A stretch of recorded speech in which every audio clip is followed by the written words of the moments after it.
বেলাল যখন আজান দিত বিশ্বনবী বেলালের সামনে এসে দাঁড়াতেন, সুবহানাল্লাহ পড়েন। কেন দাঁড়াতেন? কেন দাঁড়াতেন?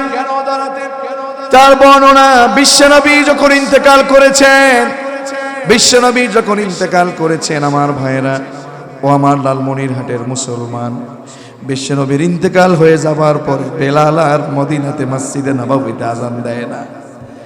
কেন আজান দেয় না? কেন আজান দেয় না? কারণ এখন বিশ্বনবীকে বেলাল নিজে সচক্ষে দেখে। যখন বেলাল আজান দিত বিশ্বনবীকে এইভাবে করে, যখন বেলাল বলতো আশহাদু আন্না মুহাম্মাদার রাসূলুল্লাহ,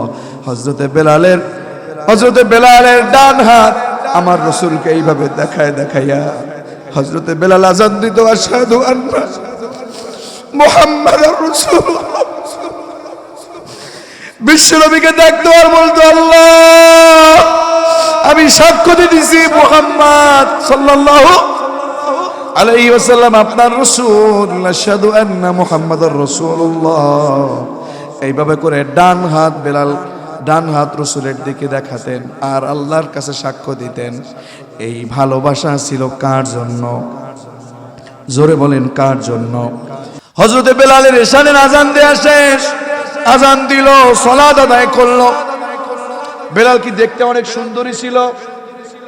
কথা বলেন না। বেলাল দেখতে অনেক সুন্দর ছিল, অনেক টাকাওয়ালা ছিল। বেলালের ঠোঁট ছিল ঝুলানো, চেহারা ছিল কালোর পরে কালো। আরে কি কঠিন অবস্থা! জিহ্বাটা দিয়ে ভালো করে কথা বলতে পারতো না, আজান দিতে পারতো না ভালোভাবে। আশহাদুকে আশহাদু বলতো। হযরতে বেলাল রাদিয়াল্লাহু তাআলা আনহু এশারের আজান দিয়ে দিলেন। এশারের আজান দেওয়ার সাথে সাথে নামাজ হয়ে গেল। সালাত আদায় হয়ে যাবার পরে সাহাবায়ে কেরাম বসলেন, ইয়া রাসূলুল্লাহ, ইয়া হাবিবাল্লাহ, আপনার কাছে আমাদের ছোট্ট একটা আরজি আছে। ইয়া রাসূলুল্লাহ, এই মসজিদে নববীর ইমাম হলেন আপনি। ইয়া রাসূলুল্লাহ, এই মসজিদের মুয়াজ্জিন হলো বেলাল। বেলালের আজান খারাপ আমরা তা বলি না, কিন্তু এত সুন্দর মসজিদে গোটা বিশ্বের সবচেয়ে বড় মহামানব যিনি, তিনি এই মসজিদের ইমাম, আর তার মুয়াজ্জিন যদি আজান দেয় একটু ভালো লাগলে পরে আমাদের কাছে আর একটু ভালো লাগে।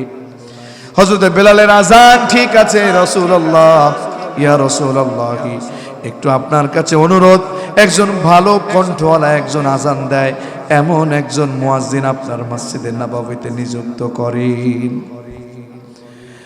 সাহাবায়ে কেরাম মোটামুটি সবাই এক হয়ে গেল, হে রাসূলুল্লাহ, দরকার সুন্দর সুরে যদি একটু আজান দেয় আমরা একটু শুনে একটু ভালো তৃপ্তি পাবো, নামাজ পড়তে এসে খুব মজা পাবো। বিশ্বনবী সাল্লাল্লাহু আলাইহি ওয়াসাল্লাম এই কথাটাই আবদারটা ফেলে দিতে পারলেন না। বিশ্বনবী বললেন, ঠিক আছে, তোমাদের কথা রাখা হলো, তোমাদের আরজি রাখা হলো। আমার ভাইয়েরা, পরবর্তীতে সবাই চলে গেল, যার যার মতো করে ঘুমায় গেল। আপনারা মক্কায় যারা গিয়েছেন, মদিনায় যারা গিয়েছেন, নিশ্চয় দেখেছেন সেখানে ভোর রাতে আজান হয় দুইটা। একটা হলো তাহাজ্জুদের আজান আর একটা হলো ফজরের আজান। দেখছেন নাকি আপনারা যারা গিয়েছেন? সেখানে আজান হয় কয়টা? আমার ভাইয়েরা, তাহাজ্জুদের জন্য, তাহাজ্জুদের জন্য মসজিদে নববীতে সাহাবায়ে কেরাম ভরে গেছে। তাহাজ্জুদের জন্য বিশ্বনবী নিজেও তাহাজ্জুদ সালাত আদায় করছেন। ফজরের সালাতের সময় হয়ে গেল, সুবহে সাদিক সময় হয়ে গেল।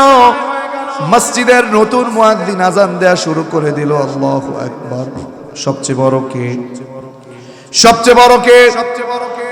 আজান দেয়া শুরু করে দিল, আল্লাহু আকবার, আল্লাহু আকবার, আশহাদু আল্লা ইলাহা ইল্লাল্লাহ, আশহাদু আল্লা ইলাহা ইল্লাল্লাহ। আজান দিয়ে দিল। এখনো তাহাজ্জুদের সাজদা বেলাল উঠায় না। বেলাল এখনো তাহাজ্জুদের সাজদা উঠায় না, আর আল্লাহর কাছে বলে, আল্লাহ আমি তোমাকে কতটা ভালোবাসি তুমি জানো। তোমার রসুলকে আমি কতটা ভালোবাসি তুমি জানো। তোমার কাছে আমার কিছু কথা আছে।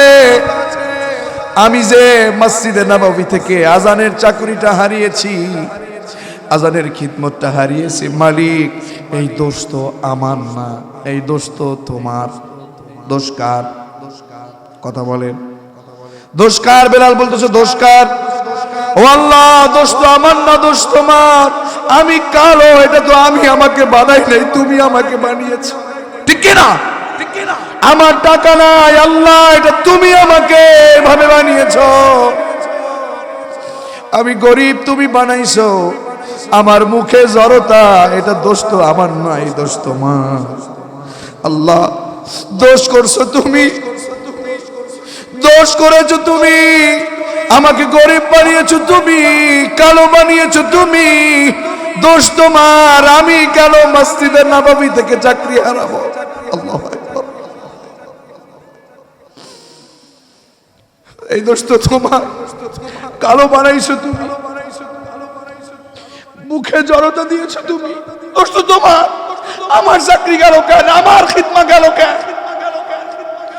প্রশ্ন আছে না নাই? হযরত বেলাল যখন এইভাবে করে আল্লাহর কাছে প্রশ্ন ছুটছে, আল্লাহ তাআলা জিবরাইলকে পাঠায় দিয়েছে, রাসূল মসজিদে নববীতে আজান হয় না কেন? সুবহানাল্লাহ পড়বেন না? কে বলছে? জিবরাইল। নববীতে তো আজান হয়ে গেছে, ফজরের আজান হয়ে গেছে, নতুন মুয়াজ্জিন দিয়ে আজান শুরু হয়ে গেছে। জিবরাইল আল্লাহর নির্দেশে বলল, ইয়া রাসূলুল্লাহ, ইয়া হাবিবাল্লাহ, ইয়া রাসূলুল্লাহ, এই বেলাল যখন আজান দিত, বেলালের আজানটা তখন আরশে আজিম পর্যন্ত আল্লাহ পৌঁছায় নিত। আল্লাহু আকবার। বেলালের আজান শুনে ফেরেশতারা তাদের কর্মব্যস্ততা থামিয়ে দিয়ে তারাও আল্লাহর জন্য, ইবাদতের জন্য নামাজে দাঁড়ায় যাইতো।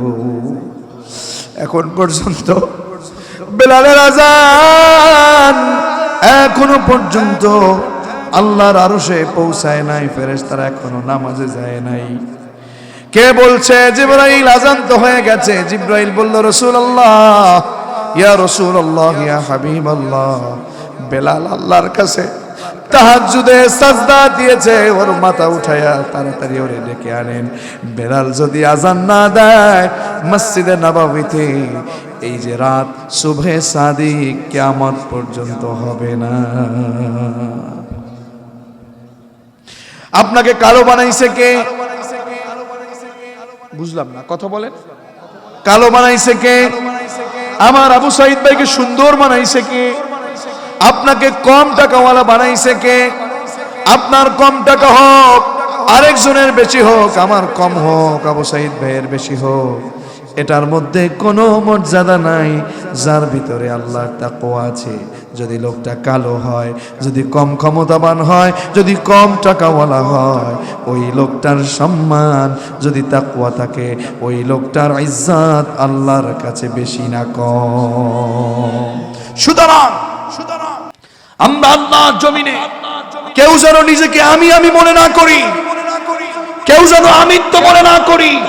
ক্ষমতার বাহাদুরি দেখায়া, টাকার বাহাদুরি দেখায়া, পাওয়ারের বাহাদুরি দেখায়া আল্লাহর কোরআনের বিরোধিতা যারা করো, আল্লাহর আইনের বিরুদ্ধাচরণ যারা করো, আল্লাহর জমিনে যারা কোরআন বিরোধী আন্দোলন করো, দিন বিজয়ের পক্ষে যারা, সেই সকল আলেমদের বিরোধিতা করো, ওয়াল্লাহি আল্লাহর কাঠগড়ায় তোমাকে জবাবদিহিতা করা লাগবে।